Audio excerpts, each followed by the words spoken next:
And the answer is yes.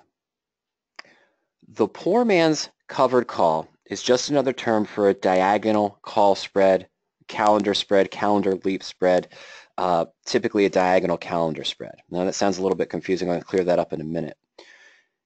On the webinars page, PowerOp.com/webinars.asp, there are full webinars on discussing the different types of calendar and diagonal spreads, and there's also a full webinar on criteria that we would use for a diagonal spread or a horizontal spread.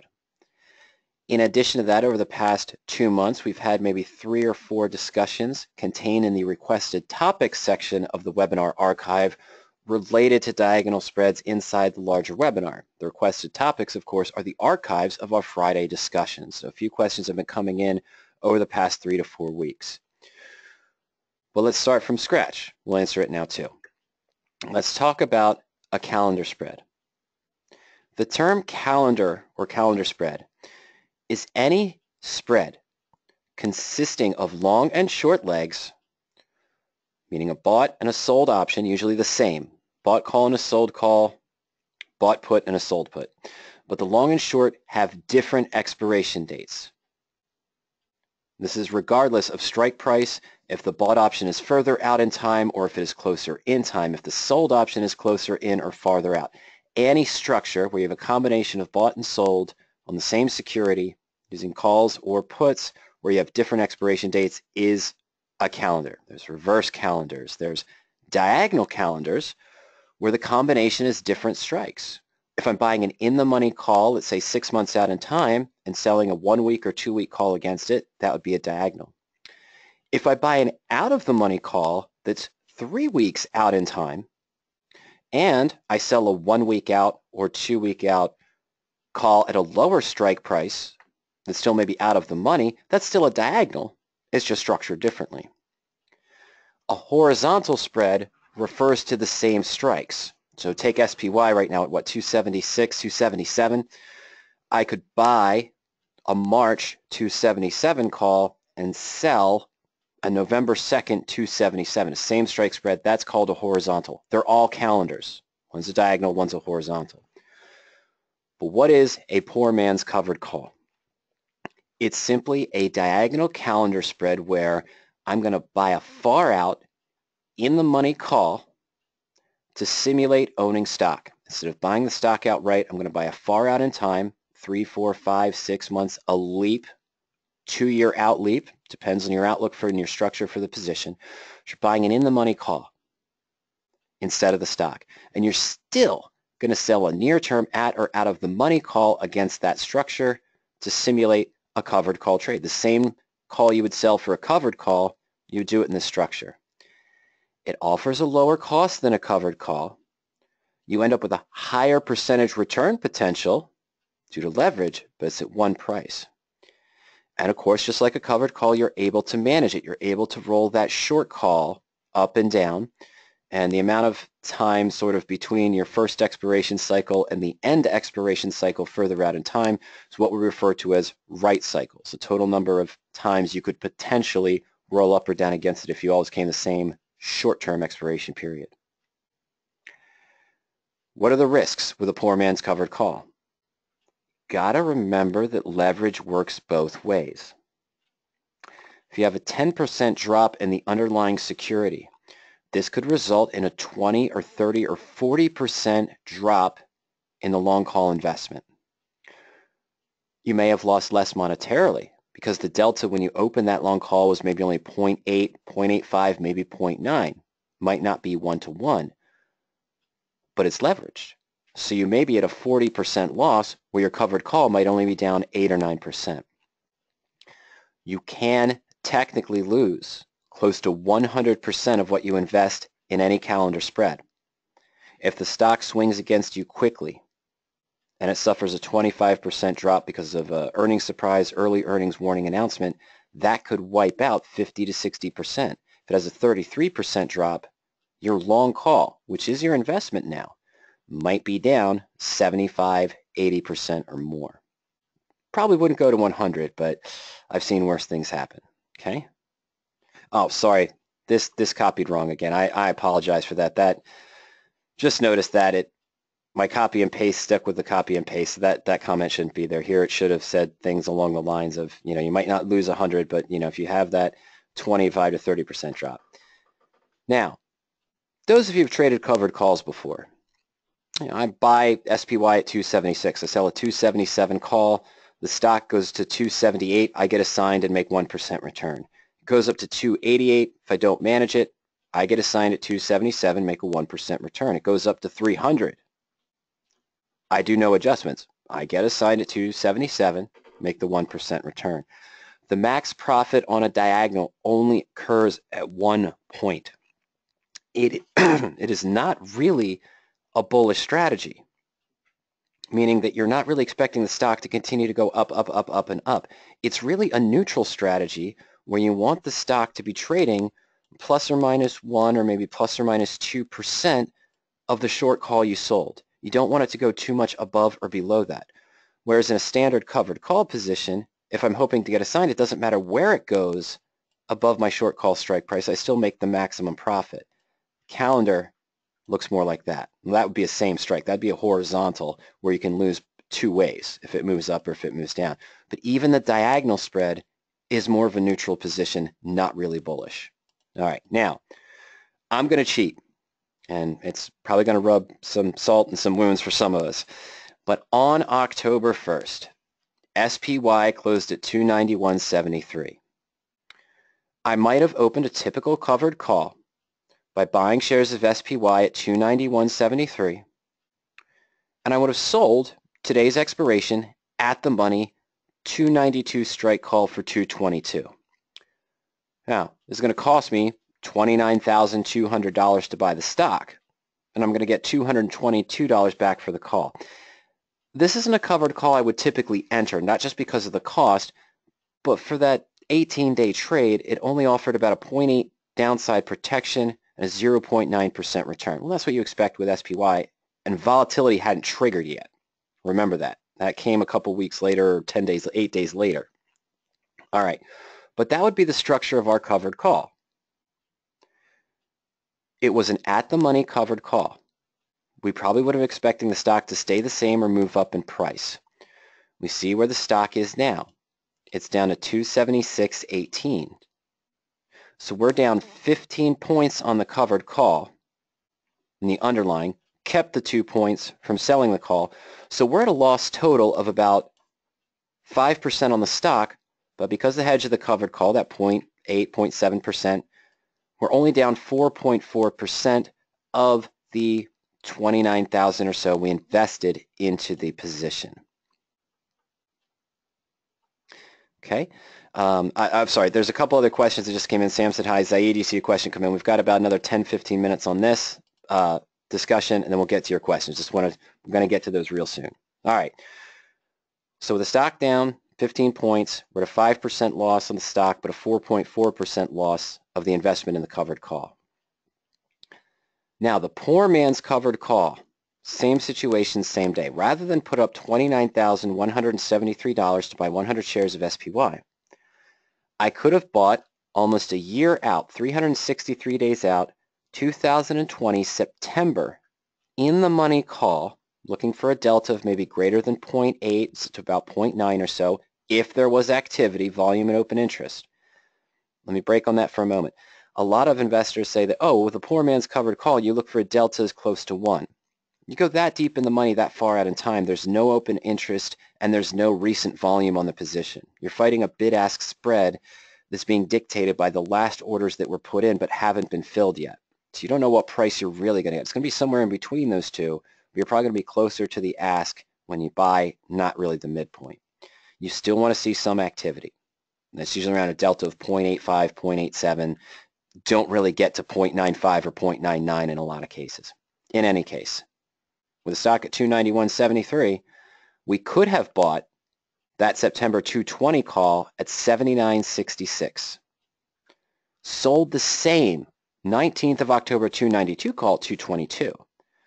So the total investment is about $7,744, or 1/4 of the price almost of what it would have cost me to enter the covered call. And here's that profit and loss we were telling you about. The max return on the covered call was only about 0.8%, but it was around $250, $260 or so, with a little bit of increase up to the 222 strike. 20 cents plus the 222 we class, about 250.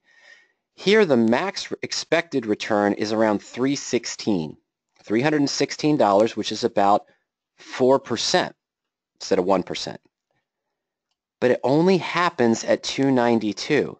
If the stock continues to move up, you start to give up value. Why? Well, one of the reasons I would have bought this in the money call down here at about the 220 price is that it has a higher delta, in fact it's around 0.85, compared to the short option, which would have been at 0.5. But at or near expiration, in a couple days to expiration or on expiration as we are today, the delta of this short goes automatically to 1. It's going to go to intrinsic value or 0 if it's out of the money. The only two places it can go.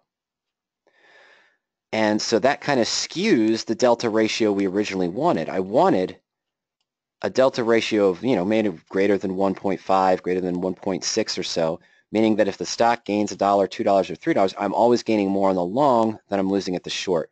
Well, I got to throw that at the window the day of expiration because this delta automatically goes to 1. And that's why you start to lose money, because the short call is gaining 1-to-1 on the day of expiration, where the long call still might be at a delta of 0.9, 0.91, but it's not gaining 1-to-1 with the stock yet. That's why you start to lose after that peak. It's still profitable, but you're losing off that peak performance of 316. That happens only right at 292. I could lose 77.44.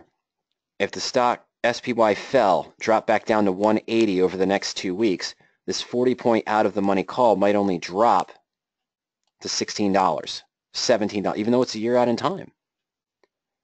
If SPY drops to 180 in the next week, we've probably got some other concerns on our minds other than this diagonal calendar spread.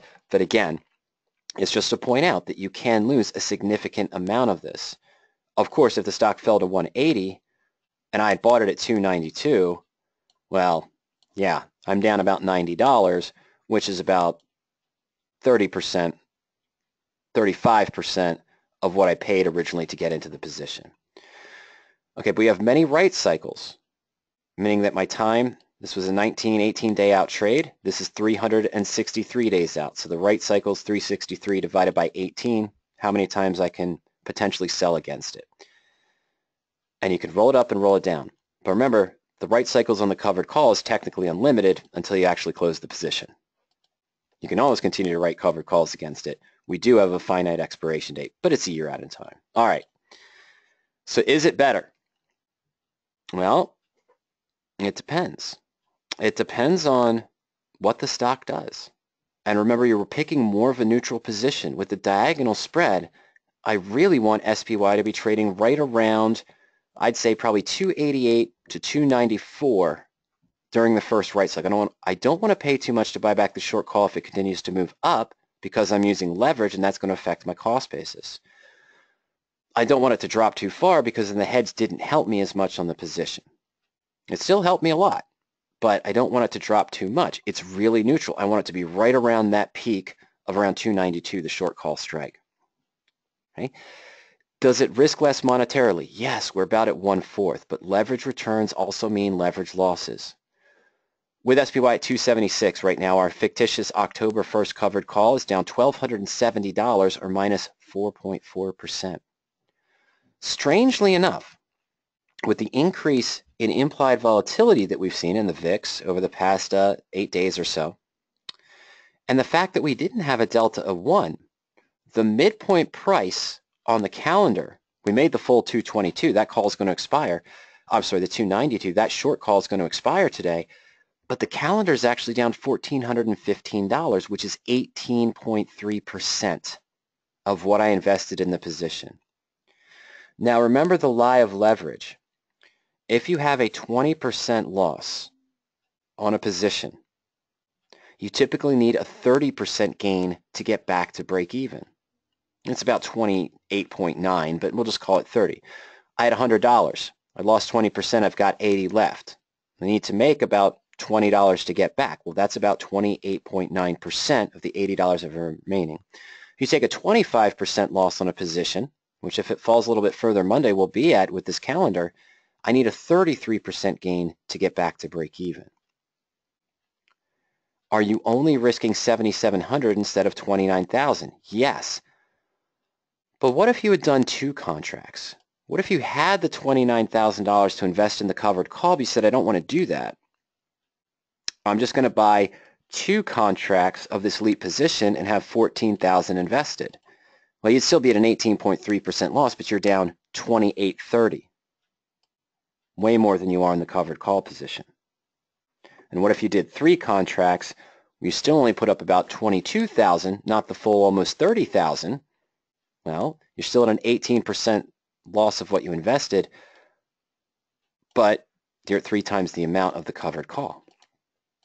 Okay?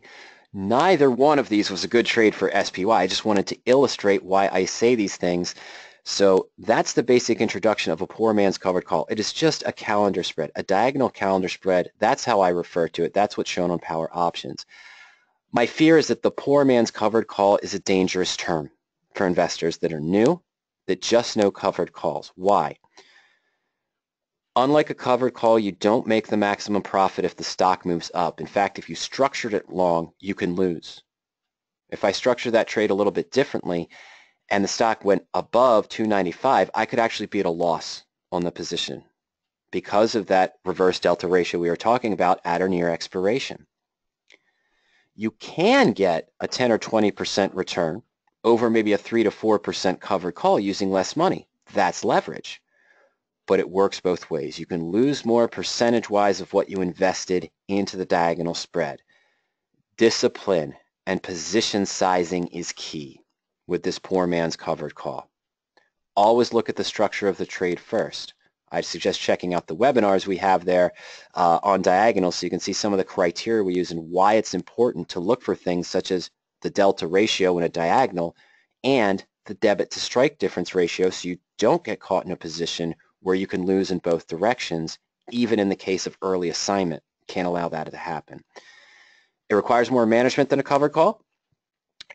It falls into the lie of leverage that works both ways. Okay, and that's one of the reasons I just wanted to bring that up. Okay, regarding the poor man's covered call for Cameron, that's your basic introduction. This is why I don't like the term poor man's covered call, because there's a lot more going on. You're focusing on 2 moving objects, and you have to remember that your investment is not in the stock. It's in the option that's further out in time, which is going to react differently because it's in the money and it's further out in time. So you've got to watch the moneyness of your trade and how that long option is reacting. Okay, all that being said, I'm going to put the screen on pause for a moment here. We're going to navigate over to PowerOptions real quick, and we're going to take your questions that came in from Ziad, and I think I've got one hanging out there from Jose as well also. So real quick, I'm going to go to portfolio, my portfolio. We're going to go into the portfolio's position. Just to show you, here is those fake positions that we put in. My SPY, oh, I'm sorry, folks. Oh, no, it did. Oh, it didn't do it automatically. There we go. So now I'm at PowerOptions. Now we're going to navigate over to the portfolio. Here's that SPY covered call from October 1st, 291.73, 222 for the 292 call, which expired today. Same day, here's my calendar spread.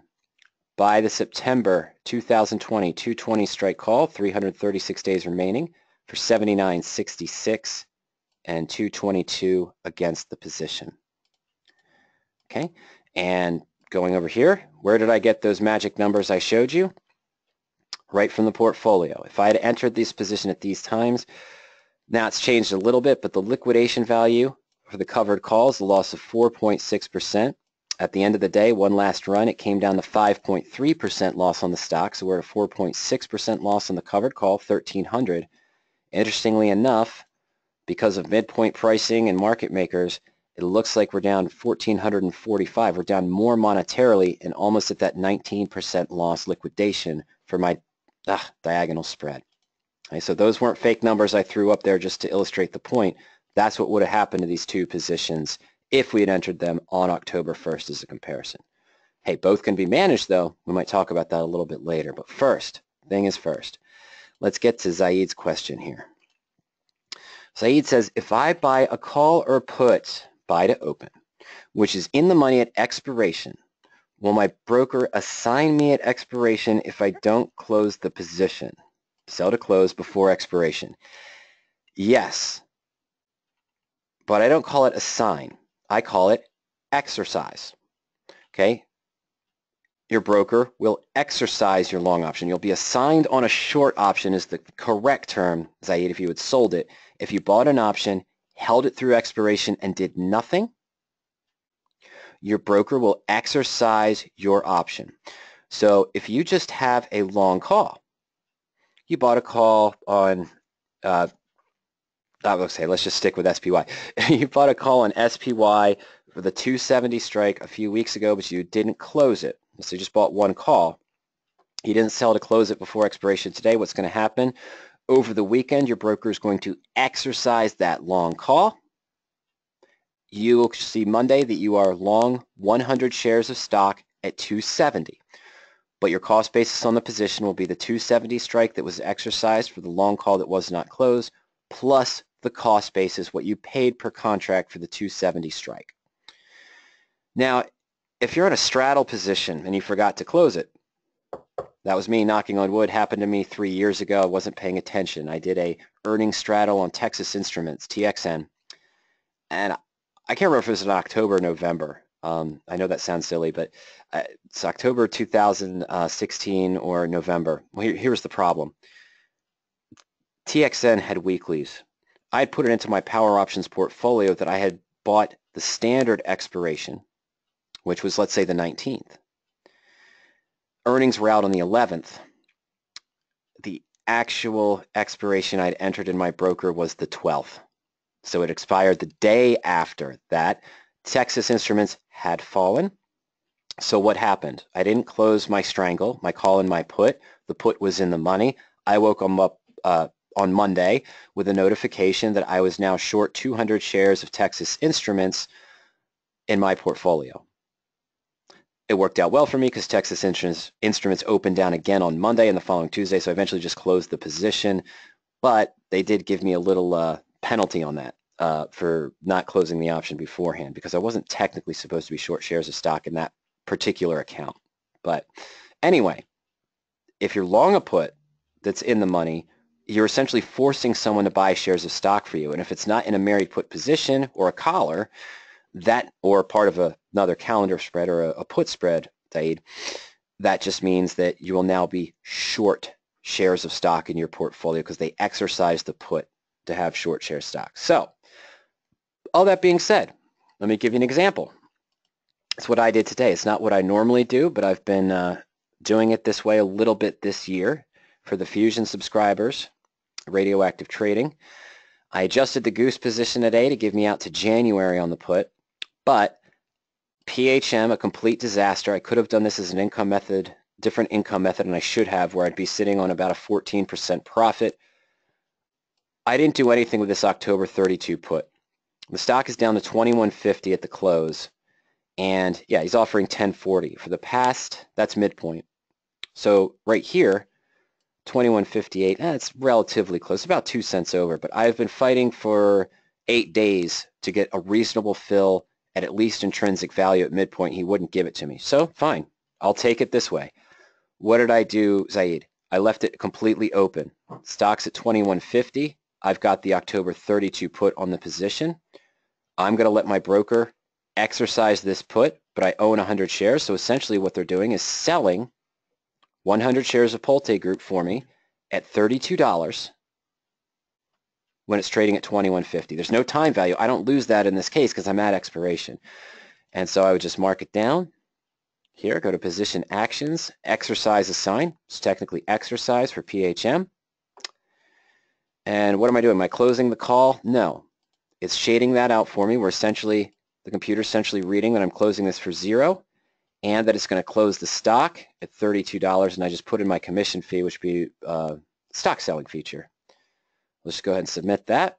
Now I'm out of PHM. at $32, and that's pretty much exactly what my broker does. They exercised my put, did the same thing on Sony. Couldn't get a fair price that I wanted for it, so I just allowed it to be exercised in this case, and I'm out of Sony at 55.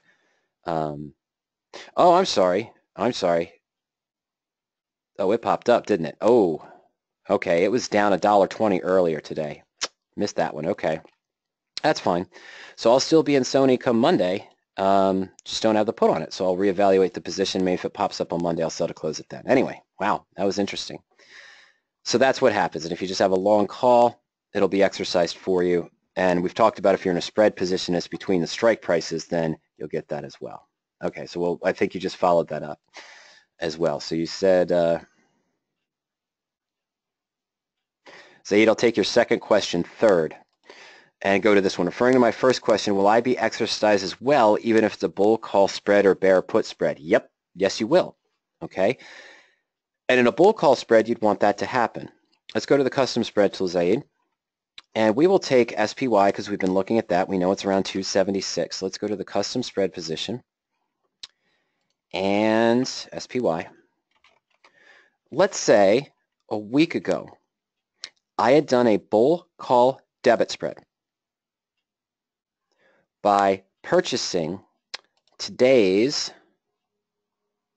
275 call and selling the 280 call, 5-point spread.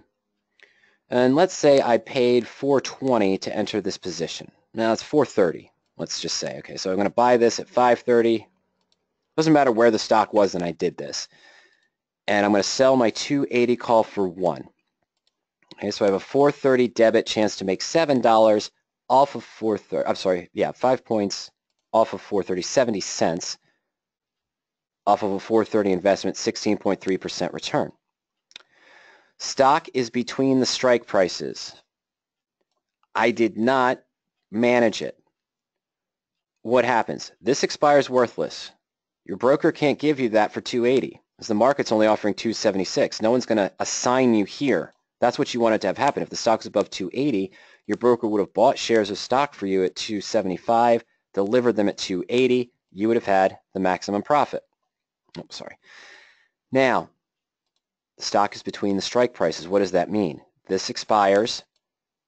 You didn't close this, so your broker assumes that you didn't want to close it because you wanted this exercise. You will wake up on Monday with 100 shares of SPY with a cost basis of 275 plus 430. So now you're in 100 shares of stock with a cost basis of 279.30 that's trading at 276.25. Okay? That's the outcome. You would have to sell to close this prior to expiration to avoid that and buy to close this.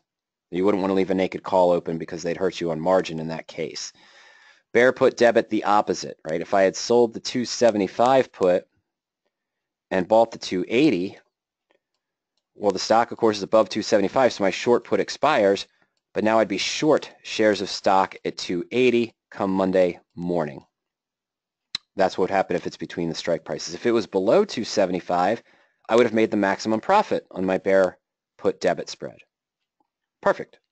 But when it's between the strikes, if you don't actively close out this spread, your broker assumes that you wanted this exercised. Here on the long put, you'd be short the position. Here on the bull call debit, you'd be long the position.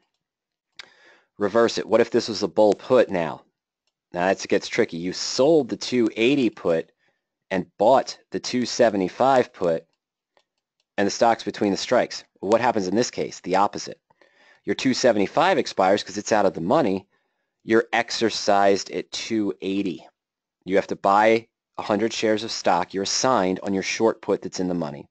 Forced to buy shares of stock at 280 minus your net credit, and the stock's trading at 276.25. That's your valuation. So if it's between the strike prices, you will end up having to buy or sell depending on the structure, if it's a credit or a debit.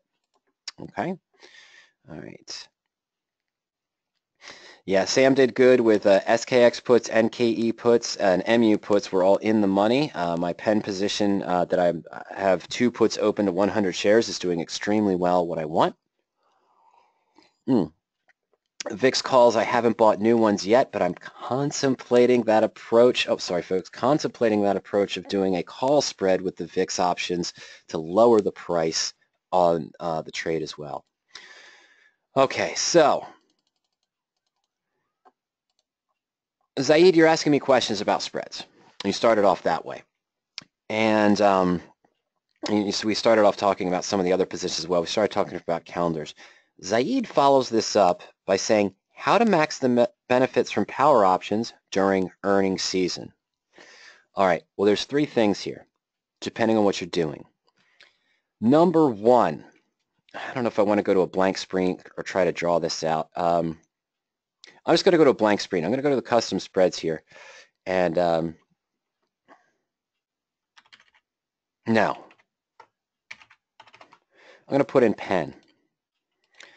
100 shares of stock at, oh, let's be nice to myself. No, it's way above that. I'm sorry.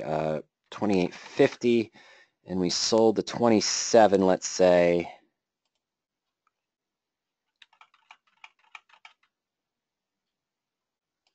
Okay, let me just do that. All right, so I was showing a covered call. Trying to show a covered call, Ziad. Okay, here's just a covered call. All right, for pen, potential return of 2.9%. Let's say I've been in pen for a while. It's been on a steady decrease down from about 32 down to about where it is now, 28.15. It was actually below 28 at one point. Okay, so it's been on a steady decline. Let's say I've been rolling this, and here I'm at this position still with a potential profit in November.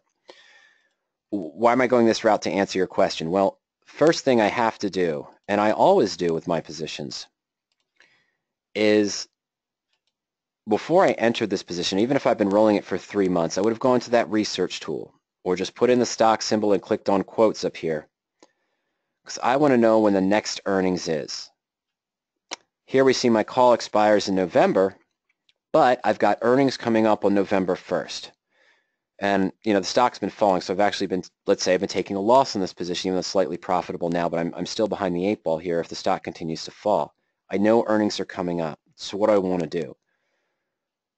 Well, I want to add probably a put option to this position if I'm going to stay in it. I want to try to find something cheap, maybe the 24 or the 25 put to buy.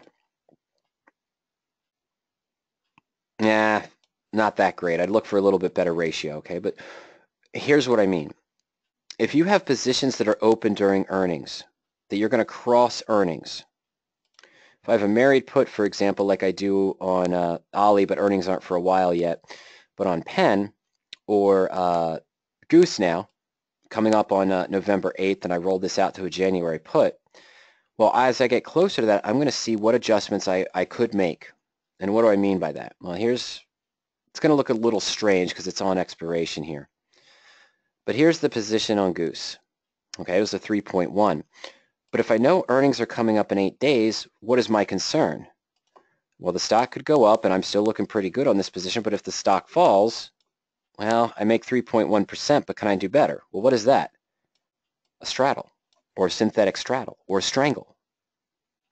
Okay, so positions I have open, I'm going to look through that. Now, I mentioned diagonals. I mentioned that I trade diagonals. Most of the time, let's go back. Most of the time, if I'm in a diagonal spread, and this doesn't count for SPY, of course. Sorry, folks. This doesn't count for SPY.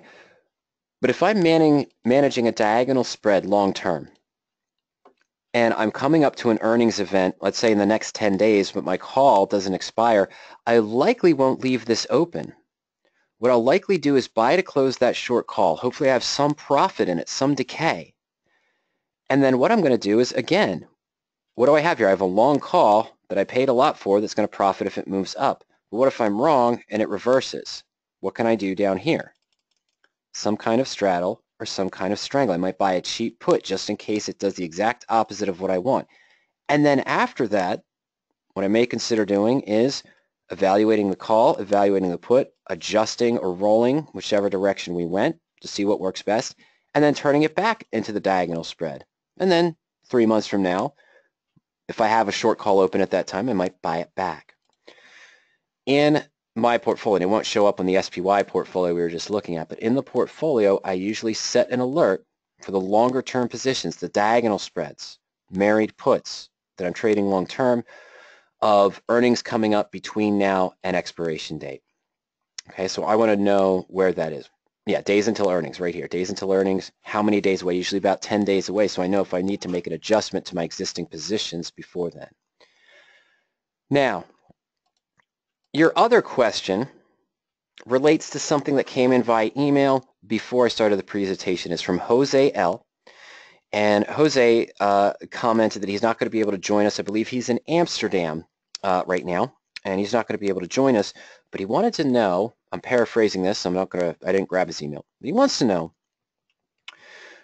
how can he use the PowerOptions tools to help with earnings straddles and volatility? And then he said, for years I've been using combinations of volatility charting, TC2000, FinViz, Yahoo's Finance, Brokers Tools, what was it? Not Molly Fool, what was the other one he mentioned? Morningstar, etc. And he says, I want to know how can PowerOptions help me with earnings and this idea. And your follow-up question is how to maximize benefits from PowerOptions during earnings season. Well, look, what did we just sort of talk about? If we know we have a stock coming up to earnings, we can try two things, right? I know Goose is coming up on the 8th. What's going to happen at earnings? Well, I might be expecting the stock to move one direction or the other. What favors that structure? Well, I might be going out to November, and I'm going to look for some kind of maybe straddle or strangle combination. Buying. Am I going to suffer a volatility crush? Yes. Here's a straddle, strangle, different strikes. When they have different strikes, it's called a strangle. When they're the same strike, it's the V shape, it's called the straddle. This is expensive, 612. I know my upper break even is 56.12. My lower break even is 38.18. Is that a possible movement? Yeah, actually with Goose it is. It's also possible it could stay right in the same area and I might not make any profit at all. I might take the maximum loss. And so everyone says, well, why is this so expensive? It's because, well, the whole market knows that earnings are coming up. So the volatility is really high. If you're playing an earnings straddle, you probably want to do it maybe 4 to 5 weeks before earnings come out. Why? Because the volatility increase starts happening maybe 3 weeks away. So if you get in a little bit earlier, you might be in a strangle, and even if the stock doesn't move, you might have a profit as the implied volatility increases. It's a possibility. Not a strategy I play, not a strategy I teach. I know there are those out there that do it. They might have bought these calls on Goose, or different strikes actually. It probably would have worked out well for them already because the movement of Goose down from about 57 down to 50 where it is now. Okay, but in any case, the idea is buying this 4 or 5 weeks out in time and seeing some implied volatility movement. That's one way to approach it, and you can close it out before the earnings, trying to make just a 15, 20, 25% profit based on increase in implied volatility. I prefer to do what Ernie does, and maybe within 8 days or 9 days before earnings, he buys the nearest term expiration that crosses earnings, hoping for the big move one direction or the other. Okay? Sometimes you might lose as much as 80% on the straddle if the stock doesn't move, or the strangle if the stock doesn't move, and he suffers a volatility crush. Other times, you might make 400%, 800%. Now, I haven't seen anything that high. I think my highest with that a couple years ago when I was actively playing it more was about 400%. I think he's seen 350. But again, you might only be right 50 to 40%, 53 to 56% of the time. But when you're right, you might make 200 or 300. When you're wrong, you're losing 100. Well, how does that help you? That's just a general idea. On all of our searches for long straddles and long strangles, and I advise you, if you go to long straddles, check out Ernie's first video here, Introduction to Straddles, where he talks about this kind of idea, straddles and strangles for earnings as well. Okay. All right. But when you go into the search, and this is more for Jose, how can this tool help you? Well, what would you want to do for a straddle? Well, I want to buy a straddle or a strangle where, let's say, the stocks, you know, this here is the straddle, so it's the same strike, but looking for positions where based on, I can look for lower volatility, I can look for lower implied volatility, force it to show me positions that have lower implied volatility, or more importantly, positions that are in the lower 40th percentile of their implied volatility range. Right? They're below 50% of where their options implied volatility has been over the life of the option. And at the same time, stocks that have earnings between now and 10 days from now and 15 days from now. I want to go with that 4 or 5 week structure. That's not what Ernie does. You want to watch his video to see what he does. But if I wanted to try to catch the volatility beforehand, I might need to go 4 or 5 weeks out in time. So between now and 30 days from now, but I want the expiration to be what? 28 days, 30 days away. Standard there. Okay, so what did I do? I'm just looking for a strangle. I'm just going to put this, I'm going to take this out. I'm looking for November expiration, 30 days out with anything between now and then where the implied volatility range is below 40%. It's in the lower range, and I can also look at IVHP ratios or just the implied volatility of the options themselves. Now I'm going to see a lot of them here, I'm sure. Maybe not. Oh, yeah, more than 400 results. So let's have some fun. Is there anything with a November standard expiration that has earnings coming up between now and then where we're in the lower 20 percentile? Oh, there's some interesting ones. Sapiens, Ellington Financial, November 16th. When's the earnings? 11/5. Unconfirmed, though. Okay, so I would take this one, and I'd look for the confirmed, unconfirmed. That's another thing that this tool helps you with. In addition to looking for options where the implied volatility is in the lower range and I'm not overpaying for it, but it has earnings coming up, I also want to see if it's confirmed or unconfirmed by selecting the earnings date field. Okay, so these are for longs. These are for the long straddles. Let's see, let's just take this one. I don't even know what this is. Let's look at the chart. Earnings coming up on October 31st. It's been falling. Okay, and it's a $34 stock. We'd be doing the 35 straddle, 35 straddle there. Investment of $127.50. This thing doesn't tend to move, does it? Too much. But, I can see my upper and lower break even, 2.5 points apart or so, about $1.50 down on each one. You can see that there. So that's sort of a straddle I might consider if I'm looking for lower volatility, right? Lower volatility range for buying. That's what I'd want. Comment comes in, well, couldn't you just do the opposite and sell very far away? Well, that would be a short strangle, selling an out-of-the-money call and an out-of-the-money put, trying to take advantage already of the increase implied volatility, but then what? Then hoping that the earnings announcements, and you wouldn't do it this way, but I'll just take this stock, hoping that whatever the earnings are, terrible, terrible price. These are terrible prices, and no one would do this with only 25 cents. We'd want something that has a higher volatility. But let's say that this was a higher volatility, and we sold the out-of-the-money 30 put for 40 cents and sold this one here for 45. Okay, that'll look a little bit better. Looks like a good, no, it's not a good return. Need much more premium. But in any case, as long as the stock doesn't go above 30, drop below 30 or go above 40, you make the maximum return. What I don't like about this is what if the stock goes to 45 for just extremely good earnings? Well, now you've got infinite loss to the upside, infinite fairly close to it to lose on the downside if there's a huge drop. I don't like doing the shorts heading into earnings. Too much risk for me. Sam mentions, if you have the time on Goose, which I do, you could sell the weekly volatilities on the position now before the earnings. That's right. I could sell the October 26th, not worrying about a swing, just following the swing in the market in that case. Okay. But those are some ideas. Check out the long straddle. Go to the long straddle page itself. Say, check out Ernie's Introduction to Straddles. We prefer doing longs around earnings to take the advantage of it.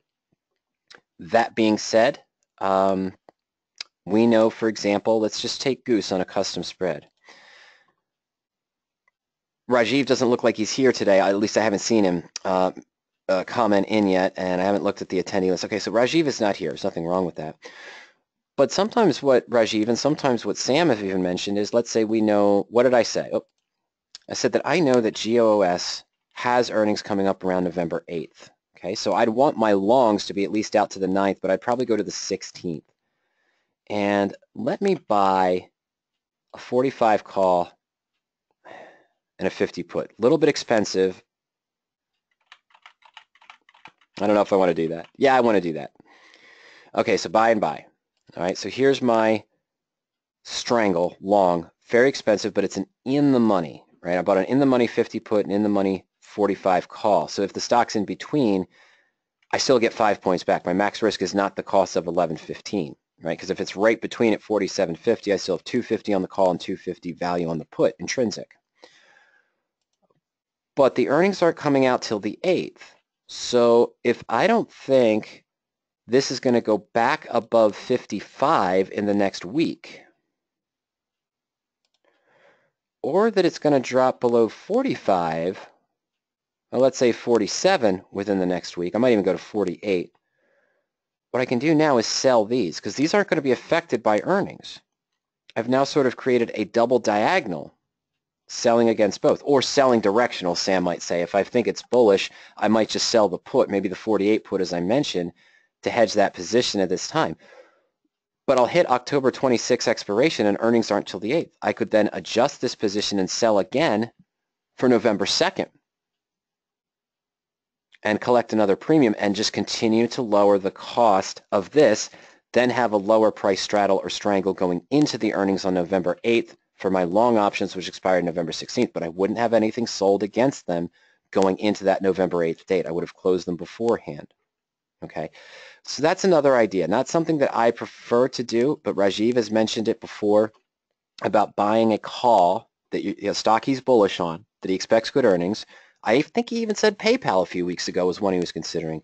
So he might have bought on the November 2nd or the October 26th call for PayPal and done this on October 1st, and then for October 5th expiration and October 12th, he might have been selling calls against that long call as a diagonal just to lower the cost, but leave the long call as it is in those last 5 days leading up to earnings yesterday, and we saw what PayPal did this morning.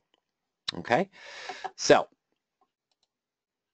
that's just kind of an idea, but the tools will help you, number one, if you have positions open, evaluate what you might need for protection going into earnings based on the direction you have.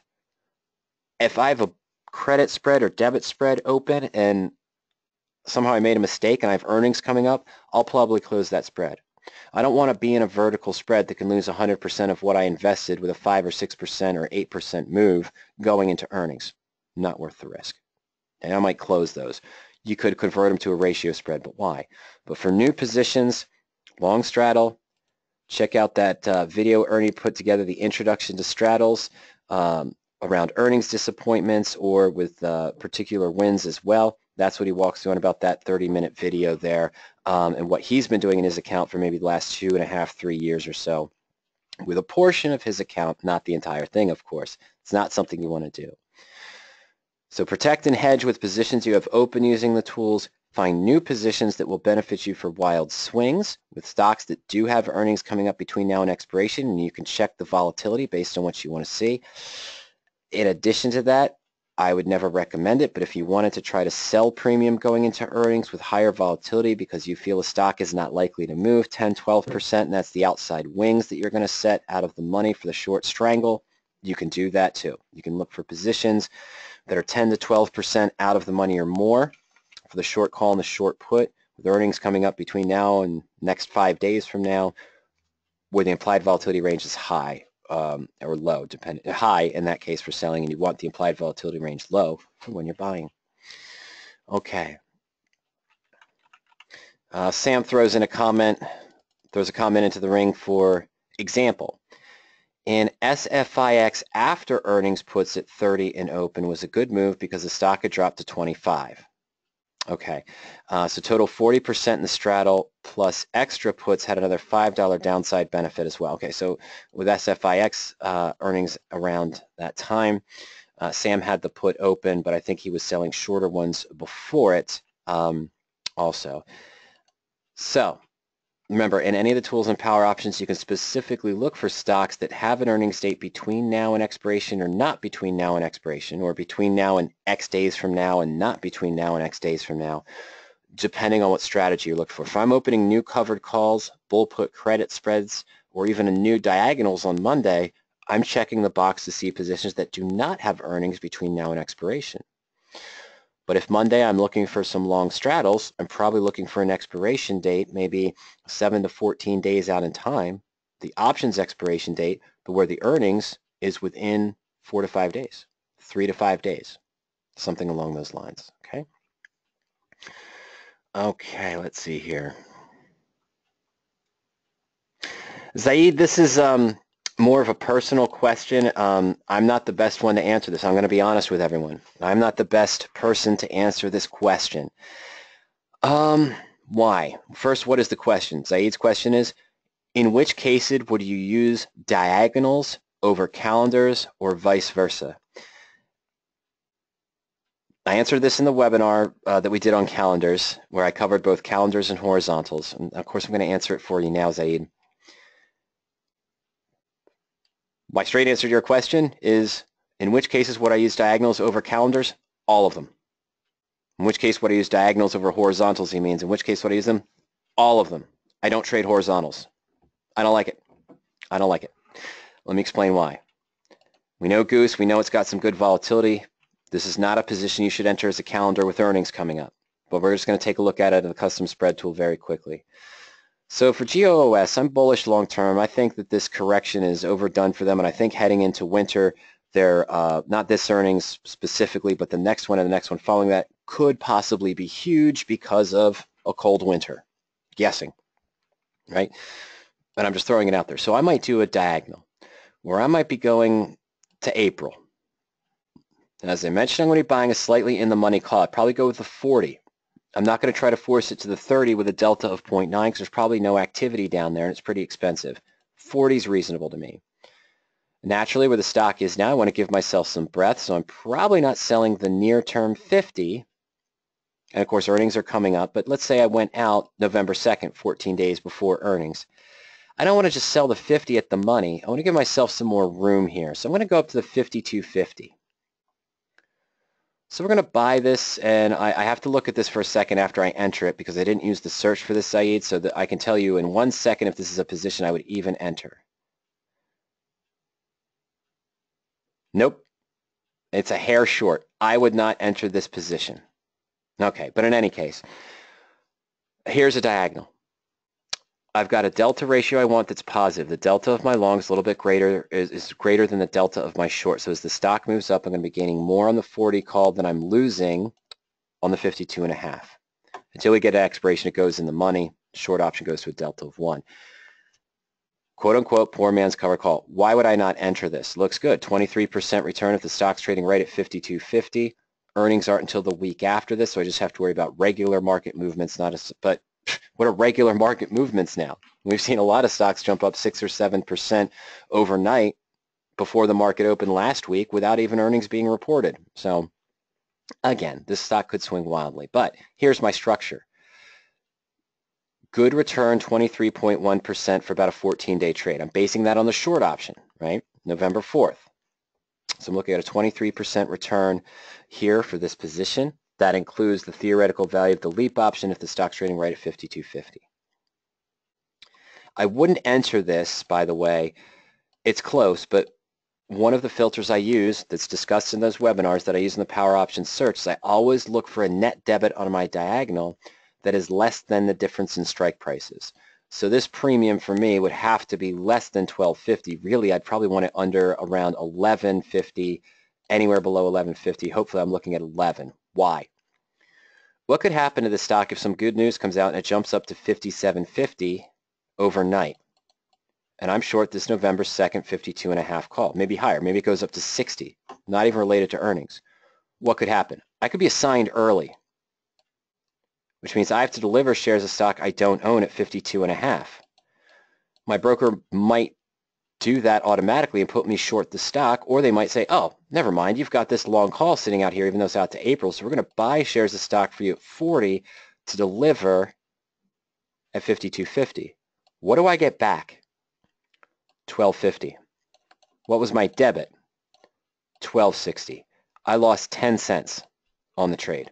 Even though it looks profitable on the graph, that's assuming that we still have this long option that we can sell to close because there's still 180 days of time premium.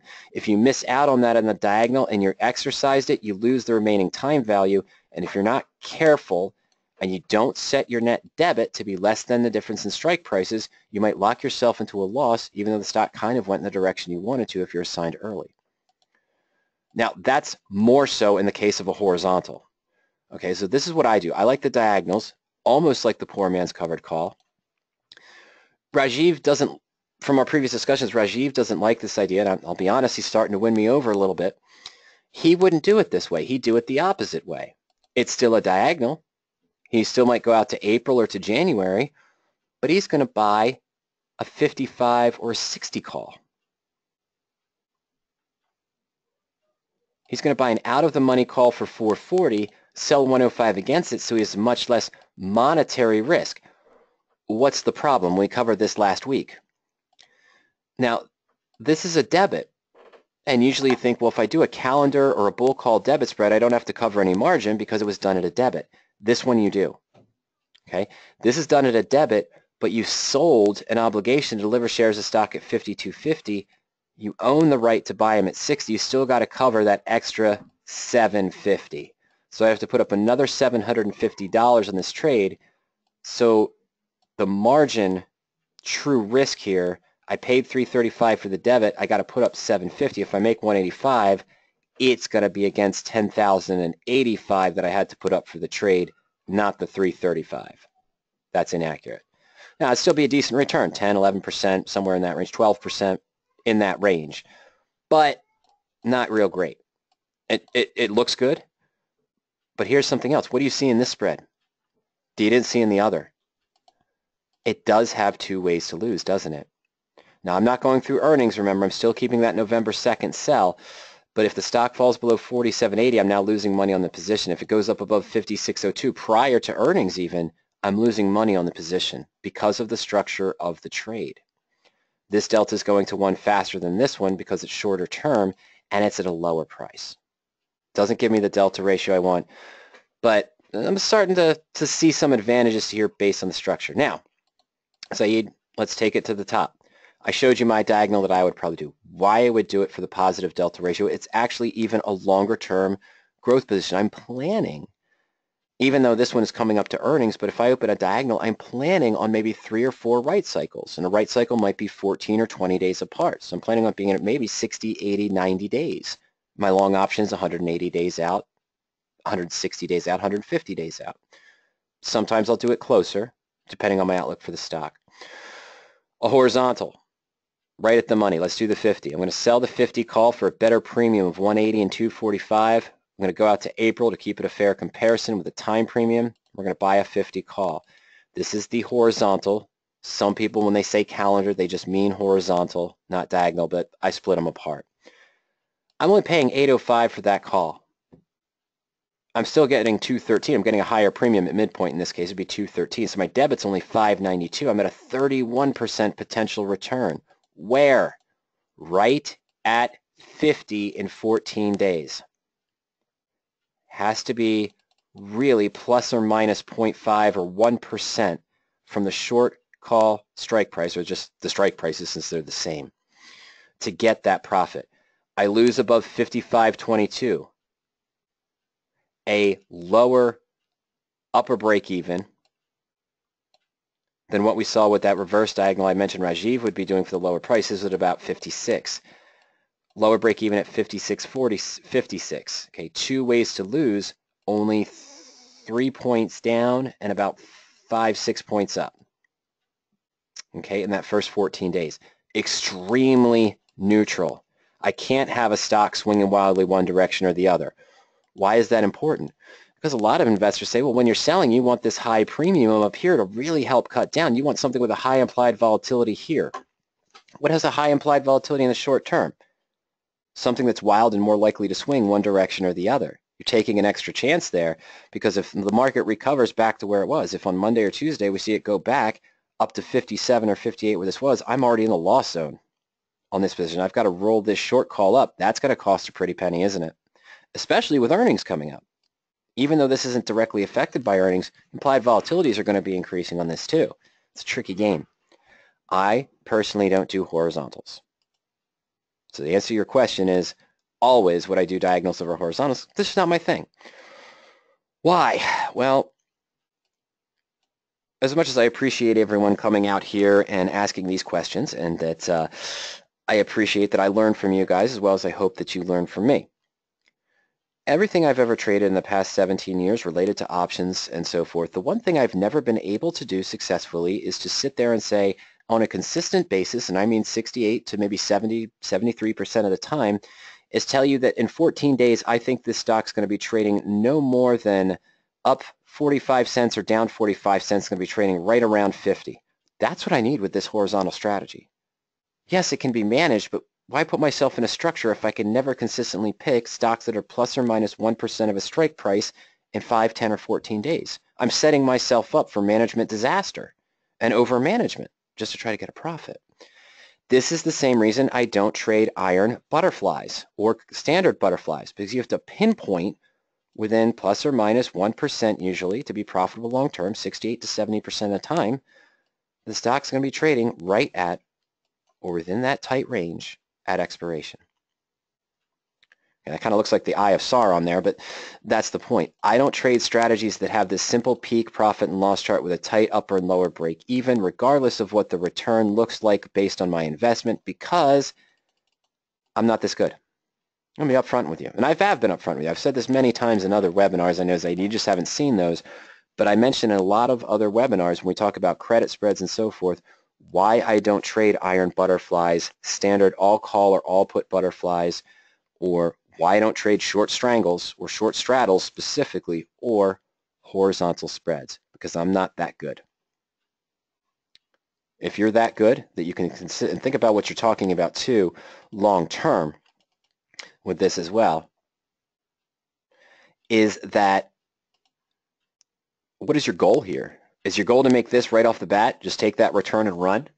Or are you actually planning on trading this every 14, selling against it maybe every 14 to 20 days, avoiding the earnings because you're longer term bullish and you're trying to do quote unquote poor man's covered call for an extended period? This doesn't help you.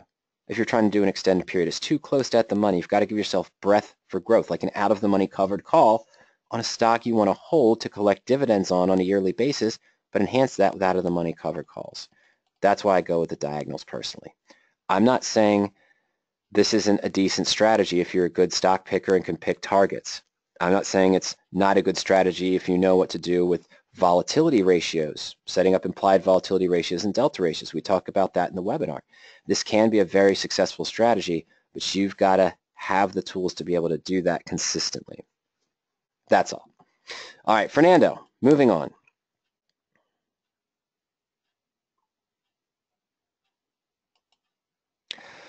Okay, Fernando asks a tough question. I'm sure Sam's going to chime in on this one to help me out, and I'm not asking you to, Sam, but you'll probably have some thoughts on this too.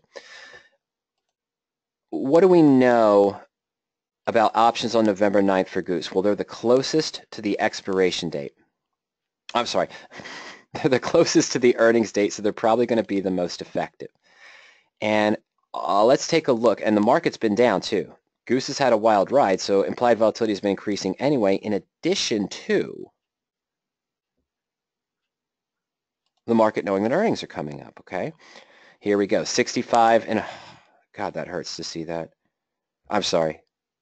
My own fault, not anyone else's. It was at 65, ending October. I could have just sold the stock and sold the put, and when it came down, I thought about buying another put, but didn't, and then we saw this little fall here again today. So I'm going further out of time. On my structure I already have, and I might do a structure inside that structure later. All right. But so naturally the volatility, like a lot of things, has probably been increasing. Oh, sorry. But it also has earnings coming up. So that means it's also probably moved up. What I'm doing here is I'm going to the research tool. Not as high as I'd thought. It must have been something good here for this option long. Well, it's been around for a while. But the total implied volatility range of this option is from 0.4791 to 0.8748. And right now, the actual implied volatility is 0.6280. So it's at about 38% of its total IV range. You know, it's about 15 points up, 25 points down. So that's about right. 40%, 42%, 38%. implied volatility range. I'd expect this one to be higher. But what do we know? It's at 0.62 after earnings. We're going to expect it to revert back somewhere down here, aren't we? So the simple question that Fernando asks that really does not have a great answer to it is, how can I take advantage from the deflating of implied volatility after earnings and not from the direction? Wait until the implied volatility deflates, pick a direction, and buy a call or put after the earnings not going into it. A lot of people play this idea that if I sell a straddle or strangle, which this is a short straddle or strangle, knowing the IV is high, that I'm going to get an IV crush in this case. And as long as the stock doesn't go above 55.90 or 44.10, even if it goes a little bit above that, let's say to 56 or 50, yeah, let's call it 56.50 or maybe 44.40.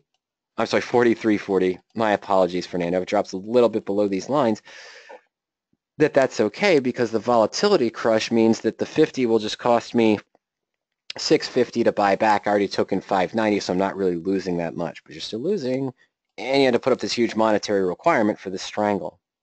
And then you say, okay, well, let's buy something so I'm not affected. Well, what are you doing now? You're buying into a high IV option to change this structure, and that's going to suffer a volatility crush where you're probably hoping expires worthless anyway. You might be doing a broken wing butterfly in that example. But at the same time, now you're in a position where if it does swing this way wildly or this way wildly, you got the implied volatility crush on the short, but you got the IV crush on the longs, and you're still in a loss area because you're going to take away the peak for buying for protection. I don't like to sell into earnings, personally. I don't like to try to structure that. As I mentioned, one thing that Rajiv has brought up, different than the calendar I was talking about before. He was talking about a structure maybe where he's buying that straddle or strangle that's maybe 4 weeks out from now. That's maybe the 16th of November, which does have high implied volatility, but he's going to try to sell weeklies against it prior to the earnings while volatility is moving up, and he could still take some advantage of it, but not have the cap short position going into the earnings themselves. So he'd probably sell the 26th of October in this case, the 2nd of November against these, January, maybe November 16th, maybe November 23rd, maybe December options if they're available, and then leave it open as a strangle where he sort of reduced the cost basis a little bit on the position, going into the earnings hoping for the swing one direction or the other. So he took the near-term volatility he could selling, not crossing the earning state in that case is a potential idea. This is what Sam said too. But straight selling, even in the nested structure, even in the nested structure of a married put position, okay, even in that case, I don't necessarily want to sell going in with the married put position to take advantage of high implied volatility. What I'd rather do is create that sort of synthetic straddle or strangle going in, and then afterwards make the adjustments based, because I don't want to end up capping my gain. Penn's a good example. Okay, so far, unlike I mentioned, PHM, and looks like I have an issue with Sony that I'm going to take care of today. It's fine. It'll take care of itself. But the Penn position.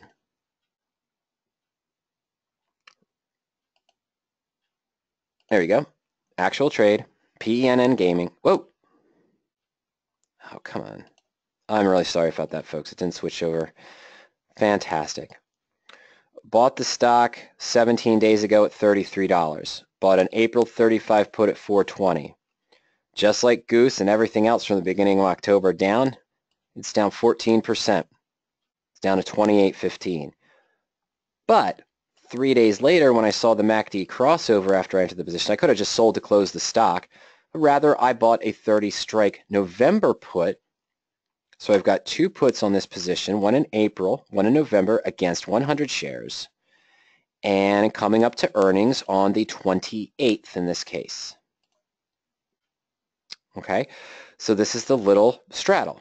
It's almost near profit to the downside. Before earnings, I'm probably going to adjust this April 35, take a lot of premium out of this position, lower my cost basis by probably 7 or 8 points, and potentially, we'll see. I want to try to have a quote-unquote bulletproof synthetic straddle heading into earnings, which might be possible. Maybe. It's going to be tough, but I'd like to see it. I'm going to try it. In any case, here's where I stand right now. Now, I know earnings are coming up on the 28th. If this offered weekly options, which it doesn't, but in theory, what you're saying is, why would I not sell, let's say, something that's out of the money, say a 32 or 33 call against it prior to the earnings? Because this isn't a chart I necessarily want, right? I've got 2 puts now to 1. That's the play I want for earnings in this example. That's what I'm looking for in earnings in this example. If I sell the call, I now cap the upside because it's not just a nested trade. It's a version of the nested trade that I altered to go into earnings already. I don't want to do an income method number 6 in this situation. I don't want to do an income method number 5, which I did on Goose 4 months ago, 3 months ago. And it was a good idea because it bulletproofed the trade from the beginning. As long as the stock didn't gap up 6% or more from earnings, it was going to look like a very positive 15% return in a 1.5 month, or no, 4-week trade, 3.5-week trade. I didn't expect it to go up to 67 from 38 because of the earnings, and it did. And then I had to manage the position. So that's why I don't like to have anything that caps the gain going in. I'd rather be in this position. And still, you say this worst case scenario is 6.4%. But if the earnings come out on the 28th, I'm sorry, oh, that's right. I'm sorry. It's not the 18th. I'm sorry. That was something else. I'm really sorry. I was saying the 28th. This one's 11/1. I'm so sorry. This is the 11/1. My apologies, not the 28th. Sorry about that. In any case, November 1st. Let's go back. The worst case scenario is the stock in November 1st is trading right at 30. Well, now that's a concern now because it could move up 2 points, which is about 8%, and that would be a good target, $1.85 or so. Okay, around 7-8%. That's a possibility, believe me. It could go down further too, and I'd be pretty happy. But let's say it goes right to 30. That's probably close to the worst case scenario, but it's only here at a loss of 115.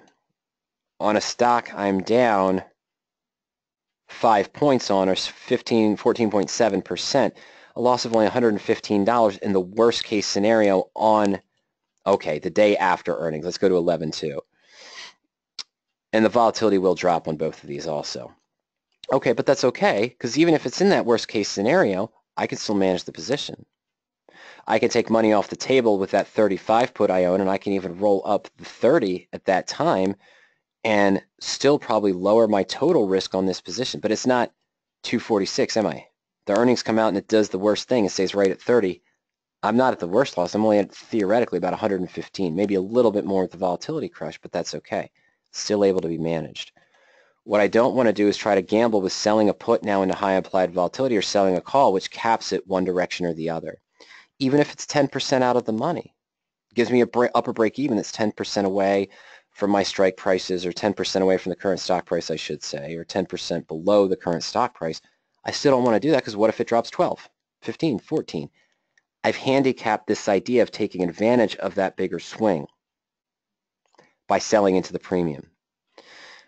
So you got to think of your structure, Fernando. You got to graph your structure. Knowing you're going into earnings, look for a way that you might be able to get a cheap put, but also at the same time, you might be able to pay for that cheap put. And we'll talk about that maybe next week at a different time for Fusion subscribers there. We'll take maybe a look at that as well. All right, so that was the answer for your question, Fernando, regarding what to look for there and what's possible for those positions, for the nested risk trades. Well, ladies and gentlemen, it is 5:45 p.m. Eastern Time, 5:48 actually. I don't see any other questions that came in. I sort of answered Jose's question he sent in via email with Ziad's question about using power options for the earnings. Again, go to Long Straddle. Take a look at that video there, Introduction to Straddles, and talk about ways straddles with earnings disappointments are hit particularly hard while this stock's having positive or having large moves. So Take a look at how you can use the tools to set up the search to find positions that have the implied volatility range structure that you want in a straddle or strangle, with earnings coming up in 4 days, 5 days, 8 days, and your expiration out 7 days, 10 days, 12 days, 14 days as well. That's kind of what's there in that introduction to the straddles. All right, so all that being said,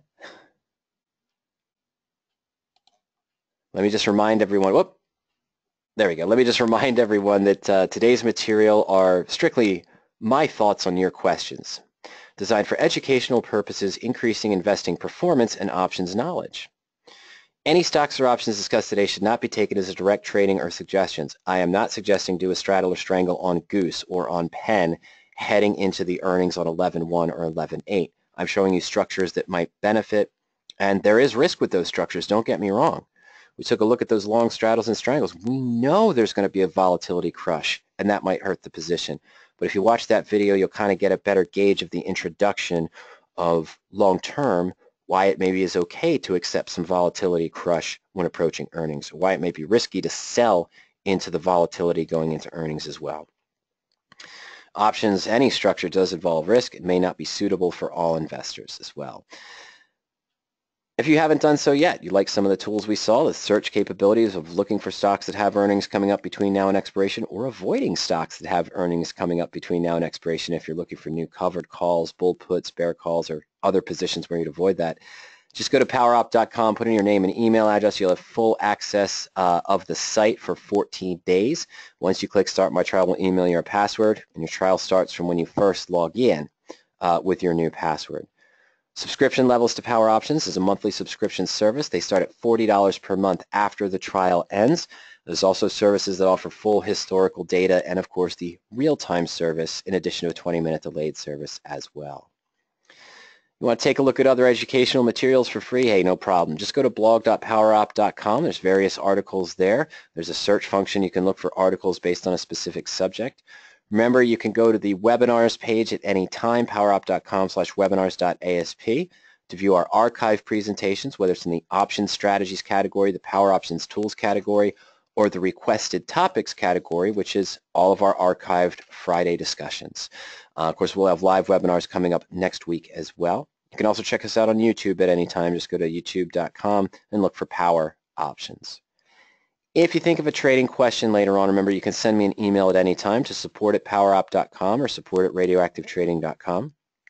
You can also call us during market hours, of course, 302-992-7971. And those of you that are currently on a trial or are subscribers to Power Options, you can schedule a coaching session at any time. That's essentially a 35 to 45-minute phone conversation with myself or Ernie or one of the other staff members. We'll walk you through the tools on the site and answer any questions that you have. Thank you again, ladies and gentlemen. Thank you for your questions today. And I hope everyone has a fantastic weekend, and we'll see you soon. Good night.